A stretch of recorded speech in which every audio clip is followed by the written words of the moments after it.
অদ্য 15/6/2025 খ্রিস্টাব্দ তারিখ সকাল অনুমান 10 কোটিকার সময়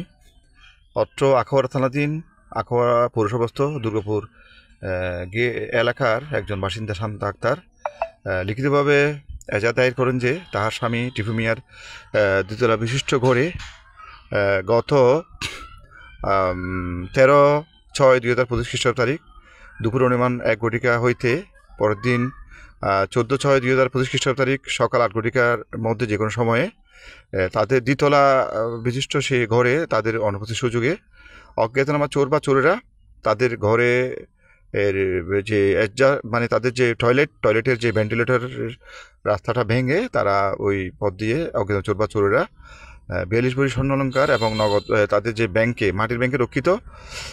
প্রায় 30,000 টাকা চুরি করে নিয়ে যায়। উক্ত লিখিত অভিযোগের প্রেক্ষিতে আমি মামলাটা রুজু করে আমি গুপ্তচর নিয়োগ করি এবং প্রাপ্ত তথ্যের ভিত্তিতে আমি আমার সঙ্গীয় অফিসার মামলা তদন্তকারী কর্মকর্তা এসআই মমিন হোসেন, আমাদের এএসআই আনোয়ার ইসলাম, সঙ্গী এসআই আলতাফ হোসেন এবং ফোর্সসহ আমি আখাউড়া থানাধীন সড়ক বাজার এলাকায় অভিযান পরিচালনাকারী জানতে পারি যে একটা অজ্ঞাতনামা লোক কিছু স্বর্ণ বিক্রির জন্য বিভিন্ন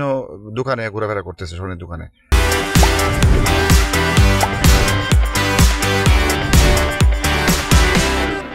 উক্ত তথ্যের ভিত্তিতে আমি উক্ত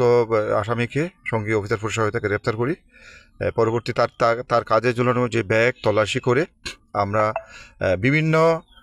স্বর্ণালঙ্কার 22 ক্যারেট এবং 21 ক্যারেটের বিভিন্ন স্বর্ণালঙ্কার যার অনুমান 21 ভরি প্রায় এবং নগদ 1850 টাকা উদ্ধার করি এবং আমাদের সঙ্গী অফিসার এসআই মমিন জব্দ করেন। আমরা আসামিকে আজকে বিজ্ঞ আদালতে ইতিমধ্যে সোপর্দ করেছি এবং বিজ্ঞ আদালতের অনুমতি প্রাপ্তি সাপেক্ষে মামলার যে বাদী তার যে বাড়ি থেকে চোরাইকৃত যে স্বর্ণালঙ্কার এগুলো যাচাই সাপেক্ষে